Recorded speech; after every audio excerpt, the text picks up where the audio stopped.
వెలిసిన లింగం. ఆ రాత్రి ఒక ఋషికి స్వప్నంలో శివయ్య దర్శనమిచ్చి ఇలా అన్నారని చెబుతారు. నేను ఇక్కడ మహానందీశ్వరుడిగా నివసిస్తాను. భక్తులకు ఆనందం, ఆరోగ్యం ఇస్తాను అని. ఆ ప్రాంతంలో భూమి అడుగునుండి స్వచ్ఛమైన నీరు ఉబికి వచ్చేది. ఆ నీరు ఎప్పుడూ చల్లగా, పారదర్శకంగా ఉండేది. భక్తులు ఆ నీటిని పవిత్ర తీర్థంగా భావించారు. ఆ నీటి కుంటలను నంది తీర్థాలు అని పిలిచారు.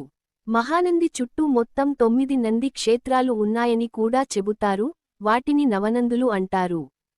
పురాణం ప్రకారం మహానంది చుట్టూ ఇంకా 8 నంది క్షేత్రాలు ఉన్నాయి. వీటిని కలిపి నవనందులు అంటారు. ప్రతి నంది క్షేత్రానికి ఒక ప్రత్యేకత ఉంది.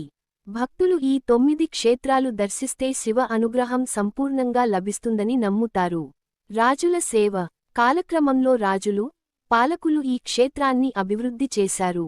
ఆలయ గోపురాలు, మండపాలు నిర్మించారు. శిల్పకళతో చేసిన స్తంభాలు, నంది విగ్రహాలు ఈ ఆలయ మహిమను చూపిస్తాయి.